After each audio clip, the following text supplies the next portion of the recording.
साथियों नमस्कार। आज माननीय प्रधानमंत्री श्री नरेंद्र मोदी जी की अध्यक्षता में कैबिनेट में 4 बड़े फैसले लिए गए हैं।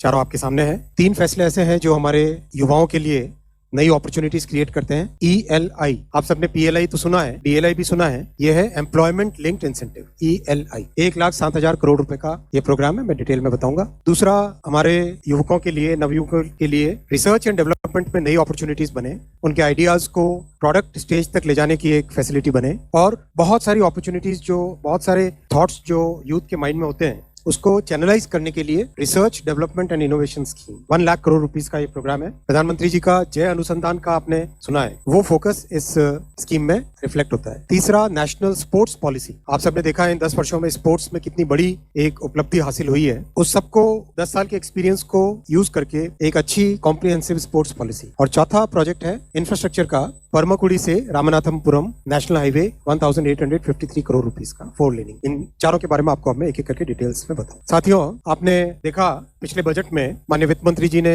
एक एम्प्लॉयमेंट लिंक्ड स्कीम के बारे में बहुत क्लियर एक पैकेज की घोषणा की थी। उसके बाद में इस पे काफी अच्छा काम हुआ और डिटेल में जितना इंडस्ट्री के साथ चर्चा करके, सबके साथ कंसल्टेशन करके एक बहुत ही अच्छी स्कीम बनी है, कॉम्प्रिहेंसिव स्कीम बनी है। यह है एम्प्लॉयमेंट लिंक्ड इंसेंटिव स्कीम। इसका फोकस मैन्युफैक्चरिंग सेक्टर पे रहेगा। ELI will be focused on the manufacturing sector. इसके 2 पार्ट्स हैं। पार्ट 1 है फर्स्ट टाइमर्स के लिए, पार्ट 2 है जो कि सस्टेन्ड एम्प्लॉयमेंट के लिए सपोर्ट करे। दोनों पे मैं डिटेल में आता हूँ। पार्ट 1 जो सपोर्ट टू फर्स्ट टाइमर्स, हम सब जानते हैं कि फर्स्ट टाइमर्स को बहुत सारी डिफिकल्टीज फेस होती है जब वो जॉब सर्च में जाते हैं। एक्सपीरियंस वाले को हमेशा एक प्रायोरिटी मिलती है, कॉस्ट भी लगती है जॉब सर्च में। उन सब को ध्यान में रखते हुए फर्स्ट टाइमर्स के लिए 1 महीने तक की सब्सिडी, 1 महीने की सैलरी के बराबर subsidy up to a limit of maximum 15,000 rupees ये दी जाएगी, जो कि 2 इंस्टॉलमेंट्स में होगी, 6 महीने और 12 महीने के बाद में दी जाएगी। इससे एम्प्लॉयर्स को, कंपनीज को, they will be encourage to hire the first timers. और ये बहुत अच्छे consultation, long process of consultation के बाद में ये स्कीम बनी है। करीब 6 महीने 7 महीने का कंसल्टेशन इसमें हुआ है, उसके बाद में ये स्कीम बनी। इससे फर्स्ट टाइमर्स को बहुत मदद मिलेगी। उनको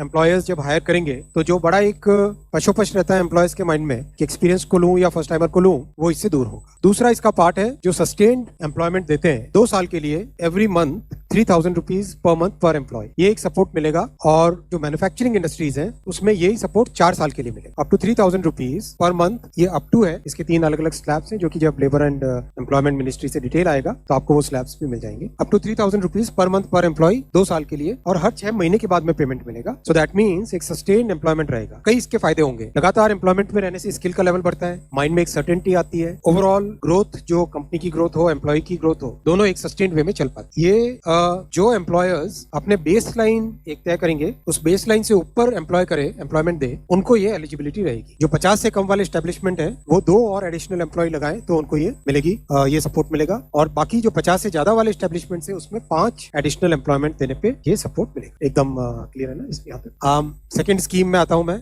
मैन्युफैक्चरिंग मैंने बताया, मैन्युफैक्चरिंग में 4 साल रहेगा। सेकंड स्कीम में आता हूँ। हम सब ने देखा कि उनकी लॉन्ग टर्म प्रोडक्टिविटी ग्रोथ और टेक्नोलॉजी डेवलप करना, और एक इंडस्ट्री में, समाज में, स्ट्रेटेजिक सेक्टर्स में, सब जगह एक बड़ा बेनिफिट रहता है। अनुसंधान नेशनल रिसर्च फाउंडेशन ANRF कुछ समय पहले कैबिनेट में माननीय प्रधानमंत्री जी ने अप्रूव की थी। ANRF ने देश दुनिया में लंबे कंसल्टेशन किए, कई ऐसे देशों के प्रोग्राम्स भी स्टडी किए, जैसे इजराइल का प्रोग्राम है, जैसे US का प्रोग्राम है, जहाँ पे सिंगापुर का प्रोग्राम है, जर्मनी का प्रोग्राम है, जिसमें रिसर्च से प्रोडक्ट तक ले जाने का एक बहुत अच्छा रोड मैप बना हुआ है। रिसर्च से प्रोडक्ट तक ले जाने का एक अच्छा रोड मैप बना हुआ है। उस रोड मैप, उस लर्निंग और उस कंसल्टेशन के बेसिस पे ये प्रोग्राम बनाया गया है, जिससे कि प्राइवेट सेक्टर, जो आज की इकोनॉमी और भविष्य की इकोनॉमी में इंपॉर्टेंट सेक्टर्स हैं, उन सब डोमेन्स में रिसर्च करने के लिए और रिसर्च के बाद में उसको प्रोडक्ट लेवल तक ले जाने के लिए सपोर्ट इसमें दिया जाए। ये हमारे सनराइज और स्ट्रेटेजिक सेक्टर्स डिफाइन किए गए। Energy security, energy transition, climate action, deep tech जिसमें robotics, space, quantum computing,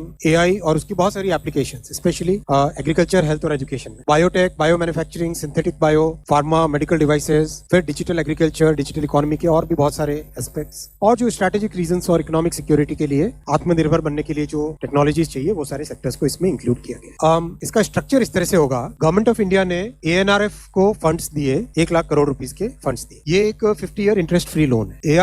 ANRF का जो स्पेशल पर्पस फंड बनेगा, वो सेकंड लेवल फंड मैनेजर्स को कंसेशनल रेट पे फंडिंग करेंगे। सेकंड लेवल फंड मैनेजर्स में बहुत सारे हमारे जो अभी एग्जिस्टिंग फंड मैनेजर्स हैं, और इसके अलावा भी नए फंड मैनेजर्स जो डेवलप करेंगे, उन सबके पास ये फंड जाएगा। वो लोग नीचे प्रोजेक्ट को असेस करके, अप्रेज करके, उसकी वेटिंग करके, प्रोजेक्ट बाय प्रोजेक्ट सिलेक्शन करके आगे फंडिंग करेंगे। ये जो फंडिंग होगी वो सपोर्ट, इक्विटी और डेट दोनों तरह का होगा। जैसे वीसी फंडिंग होती है, वेंचर कैपिटल फंडिंग होती है, वैसे ही इसमें वीसी और डेट का कॉम्बिनेशन रहेगा। सारे सेक्टर्स जो स्पेसिफिकली डिफाइंड है उन सेक्टर्स में ये फंडिंग जाएगी। बहुत अच्छा स्ट्रक्चर है ये, और ऐसा स्ट्रक्चर दुनिया में बहुत सारी जगह सक्सेसफुल हुआ है और इंडस्ट्री के साथ डिटेल डिस्कशन होने के बाद में ये स्ट्रक्चर बना है। गवर्नेंस के लिए बहुत एक ट्रांसपेरेंट मैकेनिज्म बनाया जाएगा। एक तो एएनआरएफ की गवर्निंग बॉडी रहेगी, उसकी एग्जीक्यूटिव काउंसिल रहेगी, ये ब्रॉड पॉलिसी डिसीजंस के लिए। उसके बाद में डे टू डे जो डिसीजंस होंगे वो एम्पावर्ड ग्रुप ऑफ सेक्रेटरीज, इसमें जिस सेक्टर का प्रोजेक्ट है उस सेक्टर के सेक्रेटरी भी शामिल होंगे। मान लो एनर्जी ट्रांजिशन का क्लाइमेट एक्शन से रिलेटेड है तो उसमें एमएनआरई के सेक्रेटरी शामिल होंगे। मान लो एआई से रिलेटेड है तो मेटी के सेक्रेटरी भी शामिल होंगे। मान लो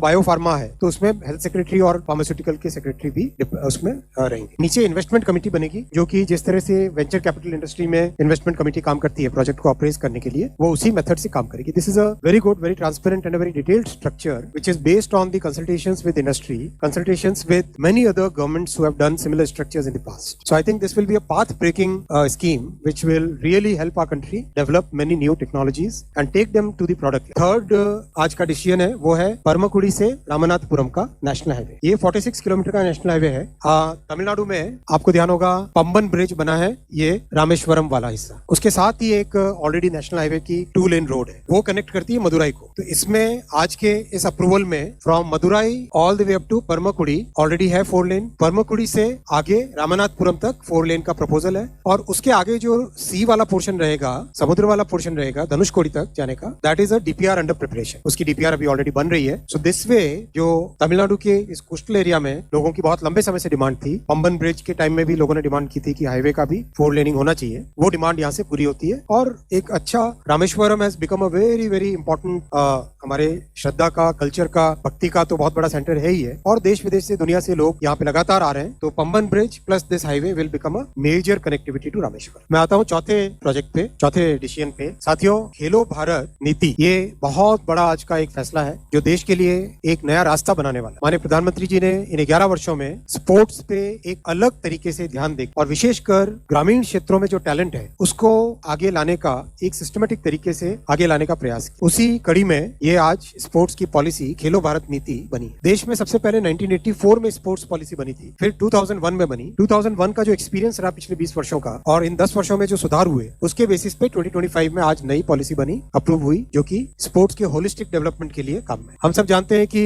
हमारे सामने एक विकसित भारत का बड़ा एक गोल रखा हुआ प्रधानमंत्री जी पूरे देश के साथ। इस विकसित भारत को इंक्लूसिव बनाना है और इसके जितने भी आयाम है, चाहे एजुकेशन हो, चाहे स्पोर्ट्स हो, चाहे टेक्नोलॉजी हो, चाहे मैन्युफैक्चरिंग हो, चाहे स्टार्टअप इकोसिस्टम हो, एग्रीकल्चर हो, फार्मास्यूटिकल्स हो, हर क्षेत्र में नए इनिशिएटिव्स लिए जाए। खेलो भारत नीति के मेजर ऑब्जेक्टिव रहेगा कैसे भारत 2047 तक टॉप 5 स्पोर्टिंग नेशंस में गिनती हो भारत की। ये इसका ओवरऑल एक बड़ा ऑब्जेक्टिव रहेगा। सेकंड रहेगा पीपल्स मूवमेंट बने, फिटनेस के साथ जुड़े, हमारे एजुकेशन पॉलिसी के साथ इसका अलाइनमेंट हो, इकोनॉमिक डेवलपमेंट के साथ जुड़े स्पोर्ट्स, सोशल डेवलपमेंट, समाज के सभी वर्गों का, इसमें सभी वर्गों को इससे लाभ मिले। इन सब को ध्यान में रखते हुए ये खेलो भारत नीति बनी है। इसका सबसे पहला कंटूर वो है कैसे हम देश को, देश के स्पोर्ट्स को, स्पोर्ट्स पर्संस को एक्सीलेंस में लाएं, और इसका बहुत अच्छा एक मेथोडिकल सिस्टम बनाया गया है। सबसे पहला इसका एलिमेंट है टैलेंट को आइडेंटिफाई, ग्रामीण क्षेत्रों में, रूरल एरियाज में, शहरों में, सब जगह टैलेंट को आइडेंटिफाई करना। सेकंड, टैलेंट को नर्चर करना, ट्रेनिंग के थ्रू, बेटर इंफ्रास्ट्रक्चर के थ्रू, फैसिलिटीज के थ्रू,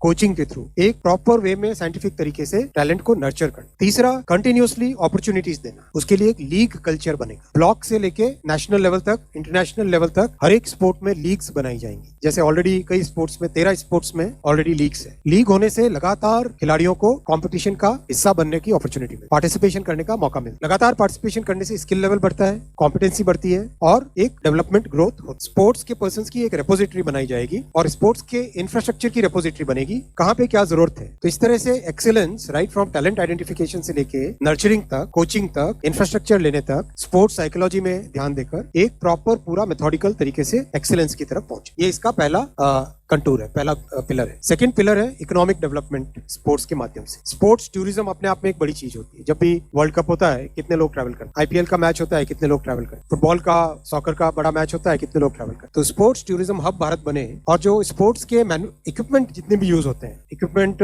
में बड़े इक्विपमेंट, कॉम्प्लेक्स इक्विपमेंट से लेके सिंपल जो स्पोर्ट्स के खेलने में उपयोग में आने वाले सामान है, उन सब की मैन्युफैक्चरिंग भारत में हो, आत्मनिर्भर भारत की फिलोसफी के तहत। फिर इनोवेशन, कई नए तरह के एक्सपेरिमेंट्स होते हैं, इनोवेशन के लिए इंक्यूबेटर्स बने। चौथा, जो डाइवर्सिटी है हमारी भारत में, हर अलग अलग जगह अलग अलग तरह के फिजिकल और जियो फिजिकल पैरामीटर्स है। कहीं पे बीचेस है, कहीं पे पहाड़ है, कहीं पे डेजर्ट है, तो कहीं पे रिवर्स है। इन सब का उपयोग करके कैसे हम स्पोर्ट्स का डेवलप, वो भी इस नीति का हिस्सा रहे। तीसरा पिलर है इसका सोशल डेवलप। आप सब जानते हैं कि भारतीय जनता पार्टी मूल विचार है अंत्योदय, सबको साथ लेके सबको आगे बढ़ाने का, और प्रधानमंत्री जी ने इसको सबका साथ सबका विकास के नाम से आगे लेके आए। तो इसमें इंक्लूसिव डेवलपमेंट हमारे लिए बहुत इंपॉर्टेंट रहेगा। जो इकोनॉमिकली वीकर सेक्शंस हैं, महिलाएं हैं, ट्राइबल है, इन सब के लिए स्पोर्ट्स की फैसिलिटीज डेवलप करनी। फिर इंडिजिनस स्पोर्ट्स, हमारे भारत के कई ऐसे पुराने प्राचीन समय से पॉपुलर स्पोर्ट्स हैं, उनको आगे लेके आए। फिर एक वायबल करियर बनाना स्पोर्ट्स, और बहुत सारे वॉलंटियरिंग प्रोग्राम्स। चौथा, इसका नीति का चौथा पिलर है पीपल्स मूवमेंट बनाना स्पोर्ट्स। किस तरह से जनता